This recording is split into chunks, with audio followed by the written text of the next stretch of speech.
Asphalte fumant à Centralia, sable envahissant une maison à Kalmanskop, le village de pierre de Krakow, un saloon abandonné à Body et les forteresses de Hashima.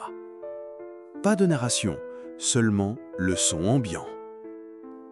Imaginez vivre là où le sol brûle sous vos pieds, ou dans une ville de luxe dévorée par le sable. Imaginez marcher à travers un village médiéval maudit par la nature, ou une ville du Far West où voler un simple clou pourrait vous coûter la vie. Ces lieux ne sont pas de la fiction, ils existent. Ce sont des cicatrices sur la carte, des villes abandonnées du jour au lendemain. La question n'est pas comment elles sont mortes, mais plutôt qu'ont-elles laissé derrière elles. Aujourd'hui, nous allons traverser le globe pour percer les secrets de 5 villes que le temps a oubliées et ressentir la force glaçante qui a contraint tout le monde à fuir. Notre voyage commence dans le feu, à Centralia, en Pennsylvanie. En mai 1962, ce qui a commencé comme un simple feu de décharge près d'une mine de charbon abandonnée s'est transformé dans une catastrophe silencieuse. Les flammes ont atteint une veine d'anthracite, le charbon le plus pur et à la combustion la plus lente. C'était la recette d'un désastre éternel. Pendant des années, les habitants ont ignoré le danger. La vie a continué, mais le monstre grandissait sous leurs pieds. En 1981, la terre s'est ouverte. Un garçon de 12 ans, Todd Domboski, a été englouti par une doline fumante dans son jardin et fut sauvé de justesse. C'était l'alarme finale. Le gouvernement a lancé un plan de relocalisation de 42 millions de dollars. Les maisons ont été rachetées et démolies et la population de plus de 1000 habitants a été réduite à une poignée de résidents obstinés qui refusaient de partir. Le code postal de la ville a été effacé. Aujourd'hui, Centralia est un labyrinthe de rues vides ne menant nulle part. Son symbole le plus emblématique, la route des graffitis, un tronçon de la route 61 qui fut fermé et investi par l'art, a été recouvert de terre en 2020. Le feu, qui pourrait brûler encore pendant 250 ans, poursuit sa marche souterraine, à rappel que certaines erreurs sont si profondes qu'elles ne peuvent jamais être réparées. Du feu éternel, nous voyageons vers le silence du désert. En 1908, un cheminot nommé August Stowach a trouvé un diamant scintillant dans le sable de Namibie. La nouvelle s'est répandue comme une traînée de poudre, et en quelques années, au milieu de nulle part, Kalmanskop est née, une oasis d'architecture allemande et de luxe incroyable. La ville possédait le premier tramway d'Afrique, un hôpital avec le premier appareil à rayon X de l'hémisphère sud, utilisé tant pour la santé que pour empêcher les mineurs de voler des diamants, ainsi qu'un théâtre, un casino et une usine à glace qui produisait des blocs quotidiens pour garder les boissons des colons frettes. La richesse était si grande que les diamants étaient parfois simplement ramassés sur le sol. Mais la même force qui a créé Kalmanskop l'a aussi détruite. Après la Première Guerre mondiale, des gisements de diamants beaucoup plus importants ont été trouvés plus sud. La ville a été abandonnée presque instantanément. Les familles sont parties, laissant derrière elles leurs opulentes demeures et leurs meubles coûteux.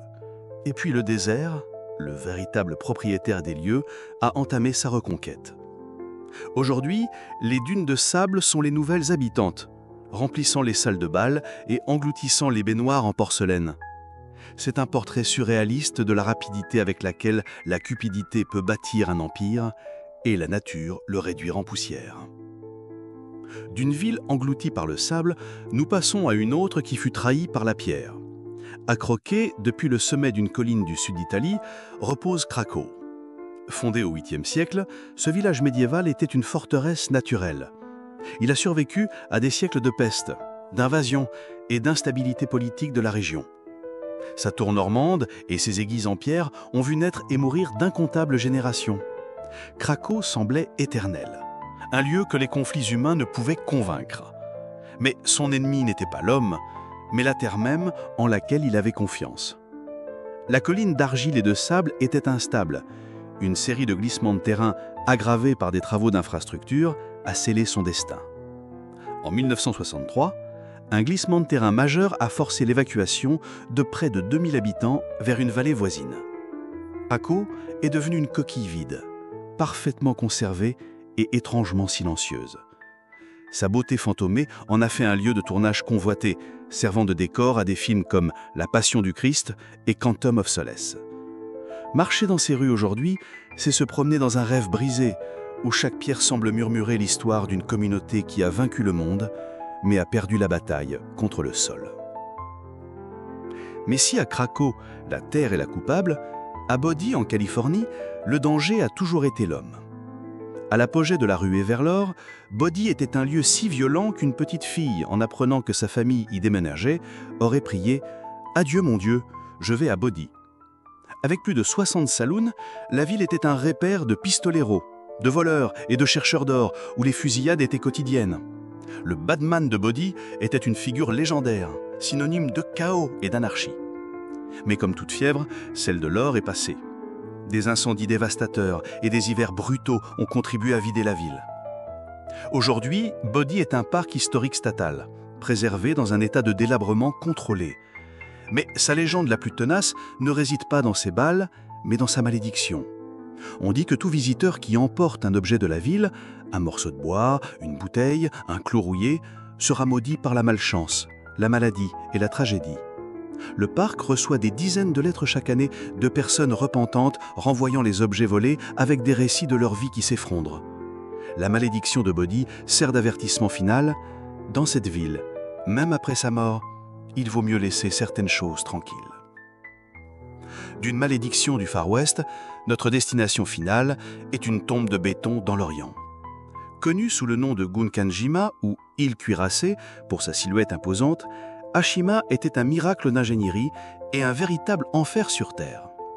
Achetée par Mitsubishi en 1890, l'île a été transformée en une cité minière de charbon, devenant l'une des endroits les plus densément peuplés de l'histoire. Des milliers d'ouvriers et leurs familles étaient entassés dans une ruche de bâtiments en béton, reliés par un labyrinthe d'escaliers et de corridors. L'île avait tout. Des écoles, un cinéma, un hôpital. Mais derrière la façade du progrès se cache une histoire d'ombre. Pendant la Seconde Guerre mondiale, des prisonniers de guerre coréens et chinois ont été forcés de travailler jusqu'à la mort dans les mines étouffantes sous la mer. En 1974, avec l'essor du pétrole, la mine a été fermée. L'évacuation a été d'une rapidité choquante. En quelques semaines, l'île était complètement vide. Les appartements ont été abandonnés avec téléviseurs, téléphones et objets personnels, comme si tout le monde s'était simplement évaporé. Ashima est aujourd'hui un site du patrimoine mondial de l'UNESCO, un monument à l'ascension et à la chute de l'ère industrielle et un mémorial silencieux pour les vies qui ont bâti et souffert dans son cœur de pierre. Le feu, le sable, la terre, les malédictions et le béton. Des villes qui nous montrent la fine ligne entre la civilisation et l'abandon. Ici, nous explorons précisément cette frontière, entre la lumière de ce que l'histoire nous raconte et les ombres de ce qui a été oublié. La chaîne lumière et ombre existe pour percer ces mystères. Mais que diriez-vous si je vous disais qu'il existe des lieux qui n'ont pas été abandonnés, mais intentionnellement effacés des martes? Si vous avez le courage de découvrir ce qui est caché, abonnez-vous à la chaîne et activez les notifications. Parce que dans notre prochaine vidéo, nous explorerons les lieux qui officiellement n'existent pas. À la prochaine, ici sur Lumière et Ombre.